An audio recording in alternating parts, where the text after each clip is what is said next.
Yeah, Very busy. juice and drama. Mm. That's what I New week, Yeah. new drama. For me, a new background. Back in my childhood home, I'm at my parents' house at the moment, so no more The Bob Marley. nice drum set at the back. Yeah, thanks. I'm in the same hole again.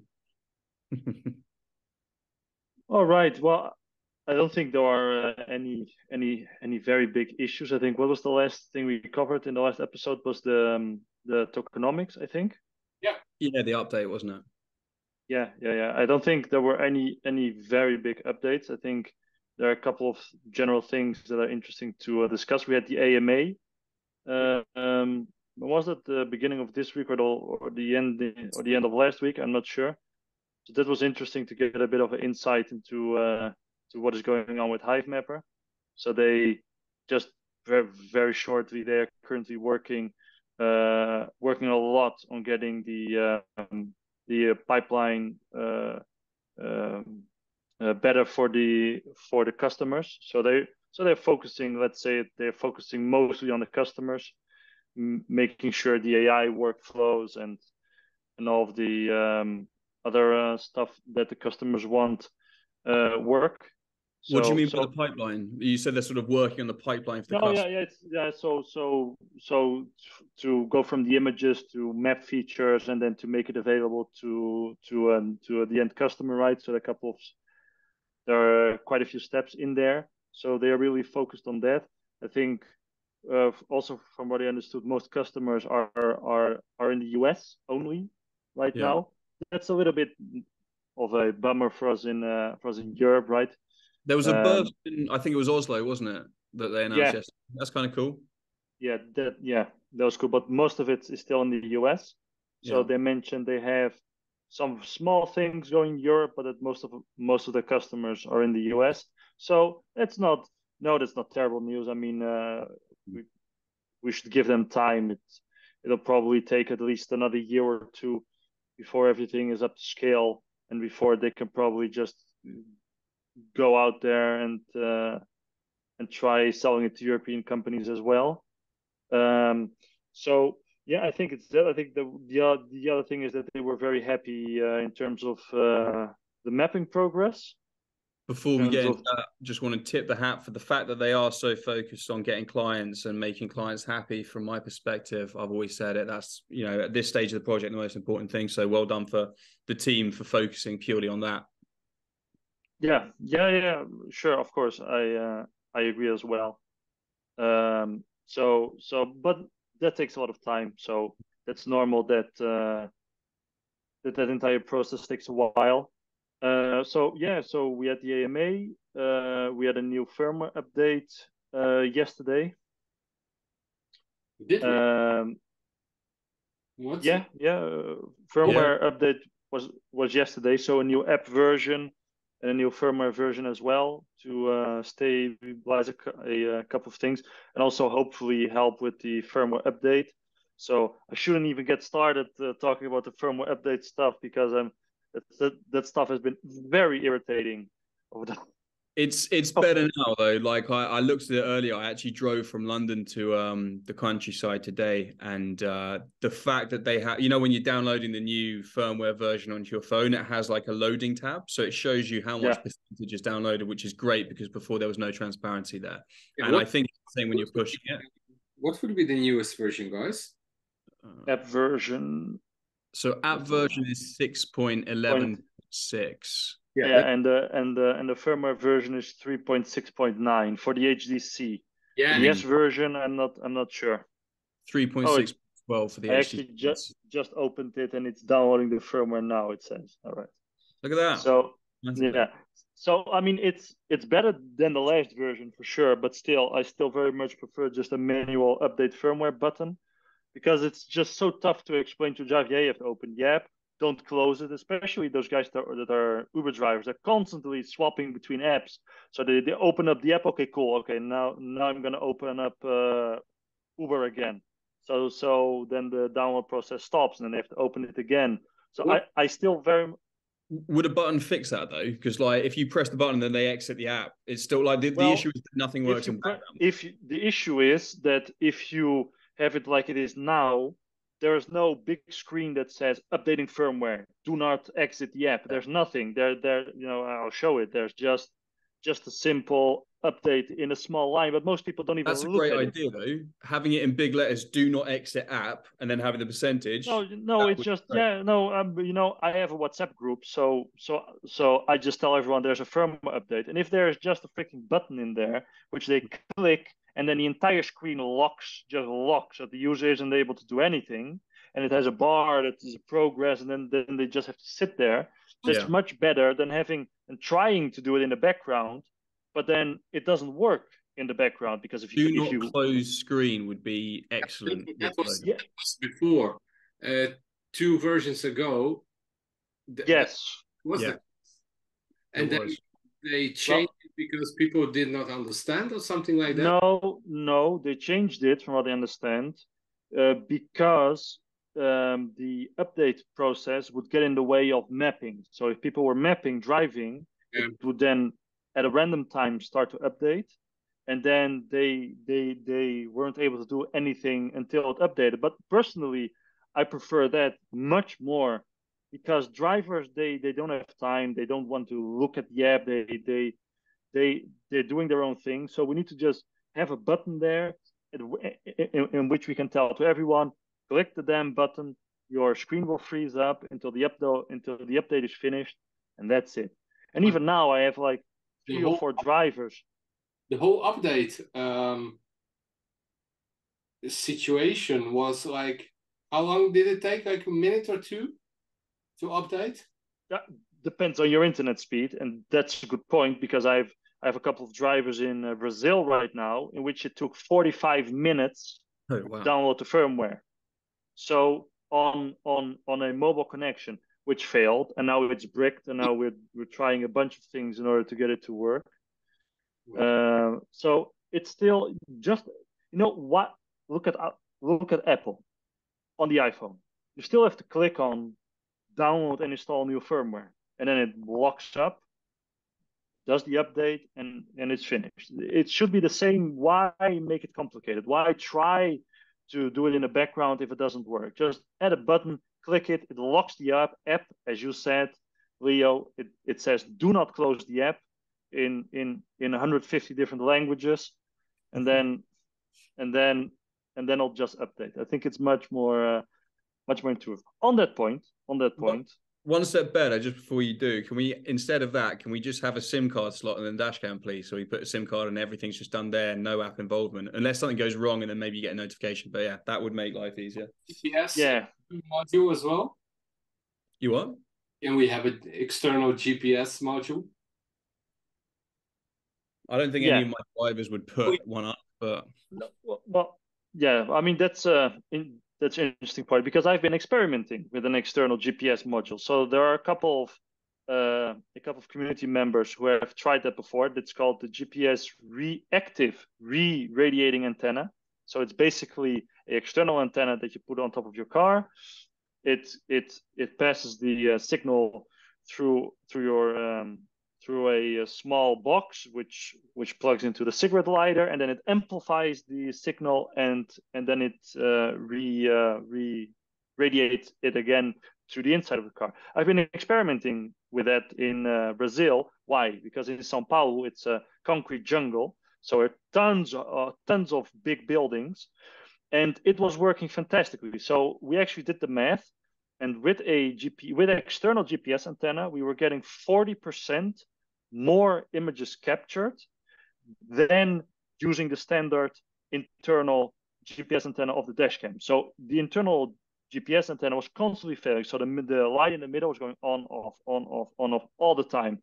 If you click on the map tab, you would see kind of a dashed line all over the place. We installed the radiating antenna, and it was gone. It held a lock on the L1 band, so it's a single band. It held a lock even in the most dense place. So that just shows you what an impact it has to have an external antenna and a bigger surface area antenna. Unfortunately, it started failing, and it started instead of repeating the signal, it became a GPS jammer.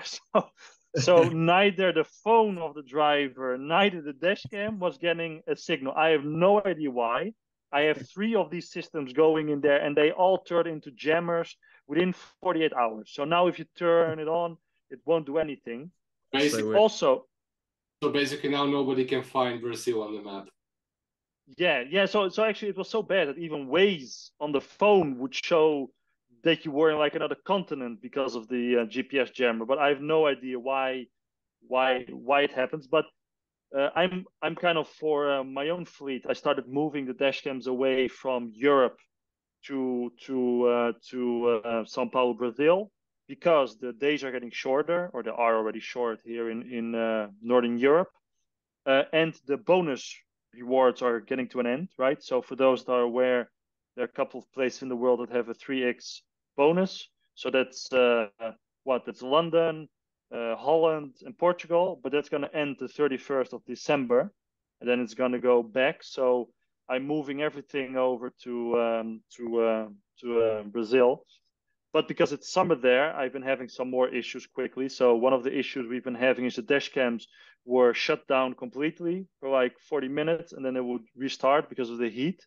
So we're going to install these fans, small fans that just glue with Velcro on the back. Mm-hmm. You just glue them on the back, and then they will keep the temperature down. And these have been working fantastic. So we have installed these. No more issues after that. I know they advertise. Are you gluing that onto the heatsink? Yeah. So you have. I lost the piece. So you have one of those Velcro straps that you glue on the back, and then you just just put it on the back, plug into the USB port, and nice. It'll work fantastic. So we had no more issues after that. And I don't know, supposedly it was not necessary, but because of the heat, humidity, so it's 40 degrees with the extra humidity of Brazil, it's probably killing the dash cams. So that's one. And then we are now also adding these things. So that's 5-volt. It has a 5-volt to 12-volt step up voltage regulator to the exit. Why? Because we had like almost a 40% failure rate of dash cams in Brazil. So they were dying right, left, and center, all over the place. They were dying. So we had one guy who had 3 dash cams that died within 2 days of installing it.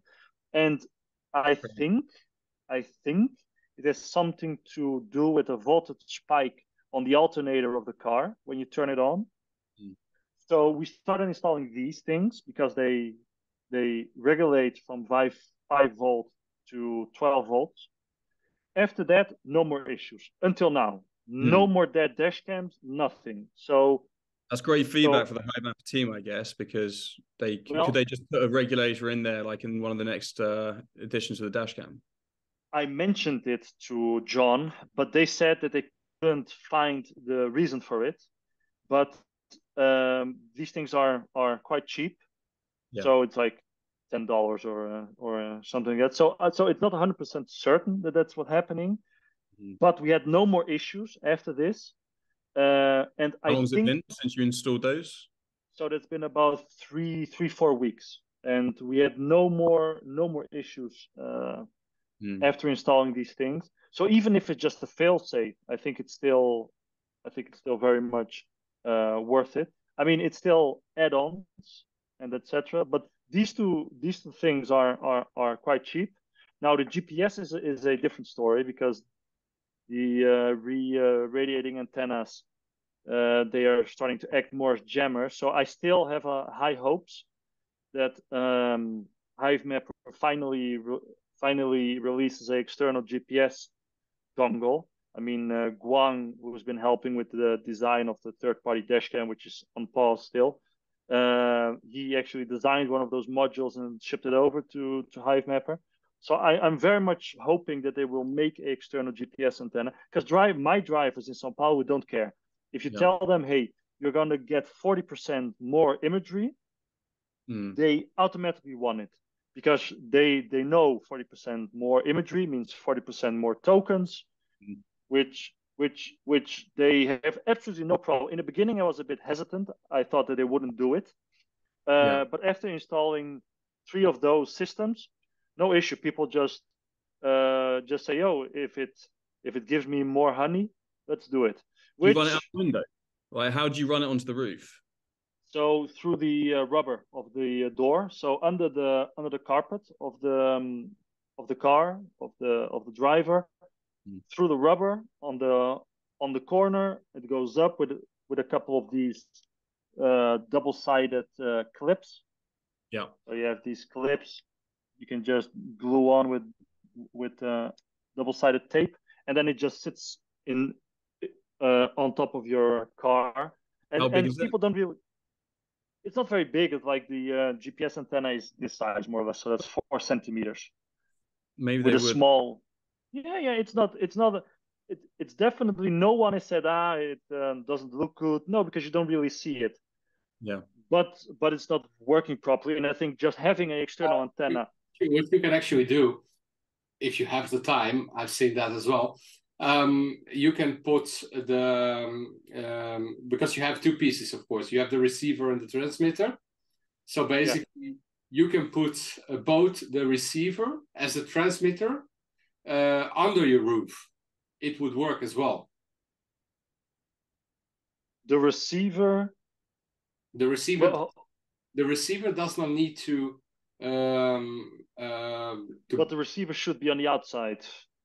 It doesn't need to. It's best. Yeah, but if you look at like industrial GPS being used in cars, like in the fin, on the back. Yeah, the fin. Yeah. Well, it's actually the fin. It's more or less just for the looks, but the GPS antenna is basically under the metal, and it works perfectly.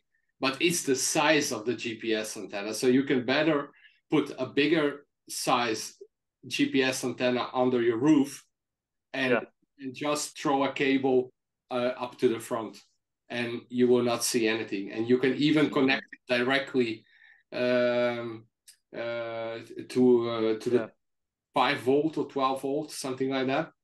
Yeah. I mean, it was working great in terms of signal, but for some reason it's not very stable. So let me show you a couple of pictures.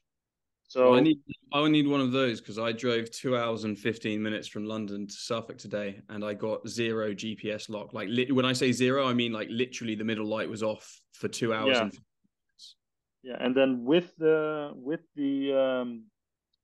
GPS, you can see the number of satellites in use and the size of the bars.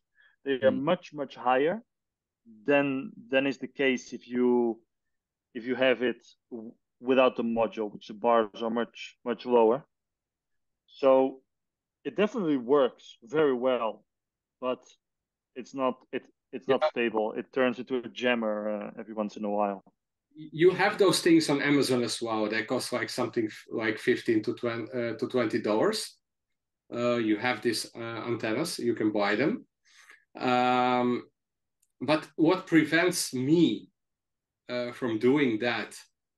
It's like it's turning a car into a circus. I mean, first we started in the beginning because of the lens of the camera. We needed to put carpets on the dashboard. Now we need some contraption of an antenna outside, inside to make it work. Yeah, I mean, it's a long way from this is a dash cam that works like any other dash cam, which was the kind of initial. I remember that quote, and looking back, it's not entirely worked out that way, has it? It's not even a dash cam. At least the HDC, it's not a dash cam. For 2 reasons. One is when you put your stick, once the memory is full, it doesn't restart again. It stops. And does it not write over the top? No, it doesn't. Oh, that's not good. Oh, that's really not good. I I provided one to a driver and said that it would like write over the top of it last week. I hope he's not listening to this. Sorry. Give him a 2 terabytes. There a solution to that? Because I've literally just shipped one out for one of my drivers last week. Yeah. Is there a solution to make it right over the top? Yeah. Oh, that's not good. Okay, I need to get on top of that. Anyway, look, we've been going on a while. It's been quite niche GPS chat. Do we have any like juicy gossip or anything that we might to discuss that people Payments. Yeah, you want to go down that rabbit hole? Yeah. Let's talk payments. Yeah. So from what I've seen, at least, I mean, this is still it's Thursday, the 9th of November. but so the payments were this morning. But what I've seen from the community is that for some reason there are certain regions that are getting a lot lower payments in terms of honey rewards, from like half to even 1/3. For my fleet personally, it's only São Paulo. Portugal has no issues. I know you, Leo, have that issue as well in the over there in the UK. It's still being researched by Gabe. Yeah. What is going on? But it's strange. It's strange why it has dropped that significantly. So we're still waiting on.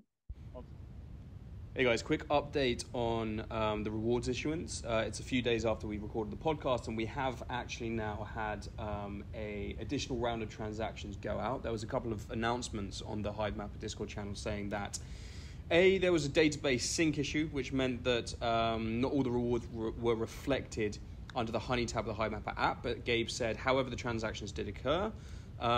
This actually turned out to be wrong because not all of the transactions did occur, so we were in fact correct. The community rightly assumed that we'd been underpaid for the week. However, in normal fashion, Hivemapper team have resolved it all, and we did get a second round of payments to bring it up to around normal levels. Great that they managed to fix it so quickly. They listened to us and implemented the fix. It's annoying that these kind of glitches happen. I mean, you're never going to get the tech perfect from day one, but we are kind of getting quite used to tech issues across the board when it comes to Hivemapper. So great that it's solved quickly. Annoying that kind of, the different tech issues seem to be stacking up a little bit here. Having said that, to be honest, I've said it a million times, I'm happy that they are concentrating so much on getting clients. It's inevitable that stuff will go wrong along the way. They can always fix this, improve their tech stack kind of as they go. I'm happy that they're just focusing on getting clients. On some details, but this is again a downside of having a completely opaque payment system, right? In which, as a community, we cannot really validate and audit the payments. So we basically have to just complain, hey, my payment is 40% lower. And then we get the answer, yeah, but that's on an individual driver base. That's normal. And then you have 50 other people that also complain. And then it's like, oh, shit. I think this payment issue is probably a payment issue, but I've seen something else, which is Hivemapper, some genius at Hivemapper decided to, hey, if you're running an old firmware because the dashcam is not updated because the firmware process sucks, then we will not allow you to update your imagery. So basically, you will get the imagery will be stuck in the middle, and you will not be able to update it. Genius idea. And that's why it's essential to look at kilometers mapped as well, right? Which I haven't done, to be fair. Yes. I haven't looked at it. I need to do that. Yeah, exactly. So I've had drivers which had 900 kilometers on their dashcam go to waste because they couldn't update their dashcam in time in order to then transfer the imagery. So the drop, which means that I also have seen a drop in my fleet in rewards from the last couple of weeks. It's been going steadily down because of that update issue, which driver don't report, right? You also notice driver don't talk about it. Oh yeah, whatever, and then it just disappears because it goes after the Tuesday deadline. but this issue with payment is probably something else, but it's a compounding impact. So a compounding impact. So number one, people or drivers are getting less imagery able to upload it. The days are getting shorter in the Northern Hemisphere. And now we're having this payment issue. So all of these factors kind of compound to having a significant decrease in rewards. I have another take on that one. My suggestion would be, look, they're continuously working on the AI and the whole imagery pipeline. Couldn't be that since they are updating that stuff continuously and that system is learning continuously, that somehow the system in the last couple of weeks started to discard more and more imagery.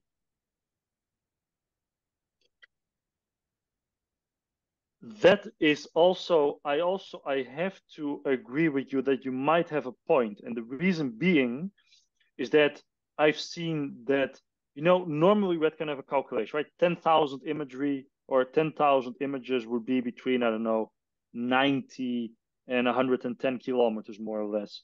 What I've been seeing lately is that I have drivers who upload something like 140,000 imagery, 140,000 images.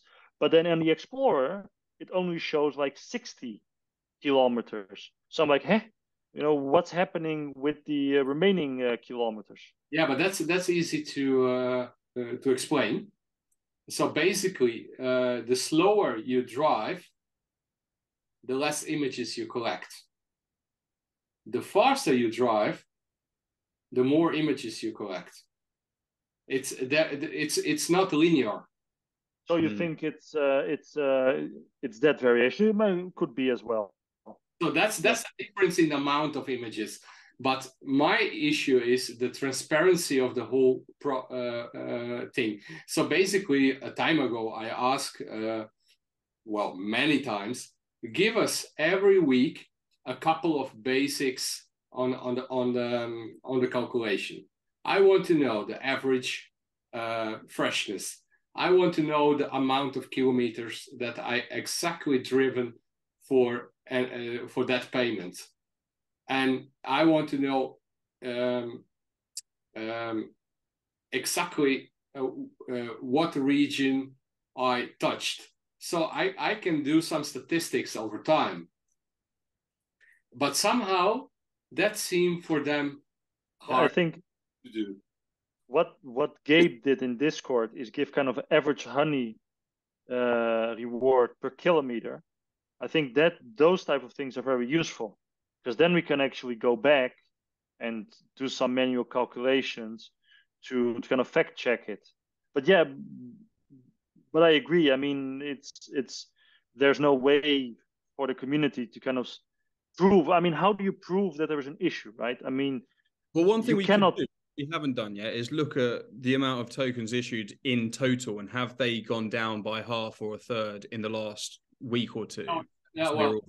I have that information.